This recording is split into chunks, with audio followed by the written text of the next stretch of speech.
Hi, எல்லோரும் எப்படி இருக்கீங்க? நானும் ரொம்ப நல்லா இருக்கேன். ரொம்ப நாள் ஆச்சு இந்த மாதிரி பேசி வீடியோ போட்டு. பேசி வீடியோ போட்டால் யார் பார்க்குறா இல்லையா?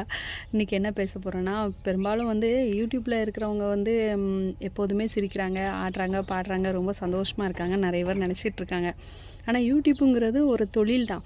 கிட்டத்தட்ட நம்ம இப்போ ஒரு கொத்தனார் வேலைக்கு போகிறோம், ஒரு காட்டு வேலைக்கு போகிறோம், ஒரு ஆஃபீஸ் வேலைக்கு போகிற மாதிரி இதுவும் ஒரு தொழில், அவ்வளோதான். அதில் நம்ம எல்லாத்தையுமே அழுது வச்சுட்டு ருச்சிட்டு இருந்தோன்னா யாரும் ரசித்து பார்க்க மாட்டாங்க இல்லையா?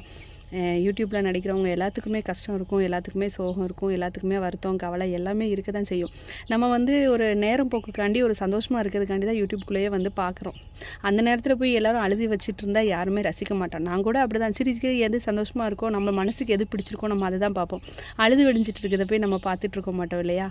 அதனால தான் நம்ம நம்ம மனசுக்குள்ளே அத்தனை சோகம் இருந்தாலும் வெளியே சும்மா சிரிக்கிற மாதிரியே நம்ம சில நேரங்களில் உண்மையிலே நடிக்க வேண்டியதாக தான் இருக்குது. இந்த உலகத்துலேயே அப்படி தான் நம்மளாம் நடிகர்கள் தானே இல்லையா? அப்படி இருக்கும்போது எல்லாருக்குமே சோகம் அதெல்லாம் இருக்கும். ஆனால் நிறைய பேர் என் கண் படவே அவளுக்கு என்ன ரொம்ப ஜாலியாக இருக்கிறா, சிரிக்கிறா, ஆடுறா, பாடுறா, சந்தோஷமாக இருக்கான்னு நினைக்கிறாங்க. நானும் ஏகப்பட்ட கவலை, ஏகப்பட்ட வருத்தத்தோடையே தான் வாழ்க்கையும் நடத்திட்டுருக்கேன். முன்னாடி ரொம்ப சோகமாக இருந்தேன், இப்போ கொஞ்சம் பரவாயில்ல, அவ்வளோதான்.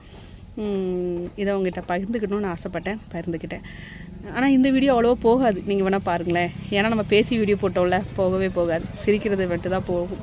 ஐ மீன் சிரித்து கிண்டல் பண்ணுற வீடியோ அந்த மாதிரி தான் போகும். பாய், பார்க்கலாம்.